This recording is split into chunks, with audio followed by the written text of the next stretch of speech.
Hi everyone, welcome to my channel. आपको पता है ये क्या है? मैं भी क्या सवाल कर रही, तो सबको पता है। बिहार की सबसे फेमस डिश लिट्टी चोखा। आप भी अपने घर पर कुछ टिप्स और ट्रिक्स को फॉलो करके ये लिट्टी चोखा आसानी से घर पर बना सकते हैं। अभी ठंडियाँ शुरू हो गई है और ये लिट्टी चोखा खाने को मिल जाए तो क्या बात है।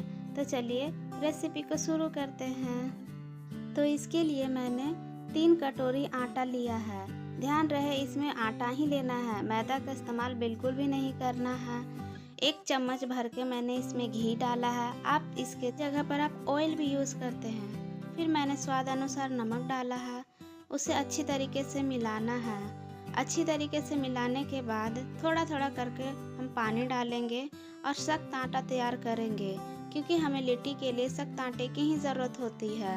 अगर आप आटे को गीला कर दीजिएगा तो वो कुकर में जाकर चिपकेगा, इसलिए हमें सख्त आटा लगाना है।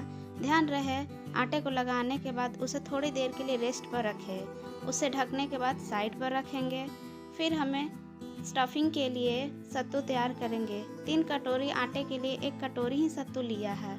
फिर उसमें बारीक कटा हुआ प्याज, हरा धनिया, 1 भर कर चम्मच लहसुन, आधा चम्मच अदरक, 1 चम्मच मैंने हरा मिर्च डाला है। आप अपने हिसाब से कम या ज़्यादा कर सकते हैं। फिर 1 चम्मच मैंने तेल डाला है। स्वाद अनुसार नमक डालेंगे। फिर ये अचार का मसाला लिया है। ये सभी घरों में अवेलेबल होता है। आप इस अचार के मसाले के जगह पर आप नींबू का भी यूज़ कर सकते हैं, और अगर दोनों ही डालेंगे तो उसका बात ही अलग हो जाएगा। फिर इसे थोड़ा थोड़ा पानी करके मिलाना है। देखिए हमें बिल्कुल इसी तरीके से सत्तू तैयार करना है। ये बहुत ही अच्छा लगता है खाने में। फिर जो हमने रेस्ट पर रखा था आटे को, उसे थोड़ा सा हाथों से मरद लेना है। फिर उसे छोटी छोटी लोइयाँ काटेंगे। आप अपने हिसाब से बड़ी और छोटी कर सकते हैं। मैंने तो छोटे ही लोइयाँ बनाई है। फिर उसे आटे में मिलाकर दोनों अंगूठों को बीच में कर ऐसे गोल गोल घुमाएंगे तो एक कटोरी का शेप ले लेगा। मुझे ये कटोरी ही बनाना था, क्योंकि कटोरी के अंदर ही हमें वो सत्तू डालेंगे। फिर उसे दबा दबा कर सत्तू भरिए, क्योंकि लिट्टी में सत्तू का ही मतलब होता है। जितना ज़्यादा सत्तू रहेगा लिट्टी खाने का मज़ा ही उतना ही आएगा। इसलिए हमें ज़्यादा से ज़्यादा कोशिश करना है सत्तू भरने के बाद उसके मुंह को बंद करना।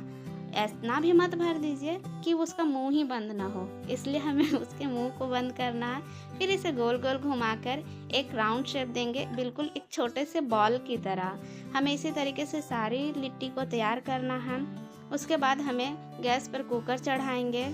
कुकर को गर्म होने के बाद ही उसमें डालेंगे घी। ध्यान रहे कुकर का सीटी रबड़ नहीं होना चाहिए। थोड़ी देर बाद हमारा कुकर गर्म हो गया है। उसमें 1 चम्मच मैंने घी डाला है। आप या इसके जगह पर ऑयल का भी इस्तेमाल कर सकते हैं।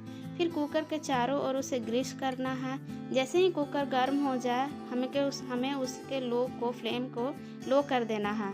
फिर एक एक करके हमें इसमें सारे लिट्टी को डालना है। इतना भी मत भर दीजिएगा कि इसमें जगह ही ना रहे, क्योंकि हमें बीच बीच में इसे हिलाना है। फिर उसे पलटना भी है। इसमें हमें कम से कम आधे घंटे का समय लगता है। आप आसानी से बिंदास होकर आधे घंटे तक इसे आराम से पका सकते हैं। बीच बीच में हमें इस तरीके से उलटना पलटना भी है। फिर आप बीच बीच में उसे हिला भी सकते हैं। देखिए हमारा लिट्टी कितना अच्छी तरीके से पक गया है और फट भी गया है। बोला जाता है अगर लिट्टी फट गया है तो वो पूरी तरीके से अंदर तक पक गया है। लीजिए हमारा लिट्टी भी तैयार हो गया है, एकदम कुकर में देसी स्टाइल में। अब हम इसे देखिए रखेंगे, कितना अच्छा लग रहा है। आप सभी अपने घर पर ट्राई कीजिए और इस ठंडी के मौसम में गर्मा गर्म लिट्टी का मज़ा लीजिए। और हाँ, इसके साथ आलू बैंगन का चोखा बिल्कुल भी मत भूलिएगा, क्योंकि इसके साथ खाने का मज़ा ही अलग है। इस पर मैंने घी डालकर खाया है। आप इसे जैसे भी खाना चाहते खा सकते हैं। डाइट पर है इसे स्किप कीजिए, नहीं तो आप घी के साथ खाइए, इसका बात ही अलग होता है। वीडियो पसंद आया है तो लाइक शेयर सब्सक्राइब करना मत भूलिएगा।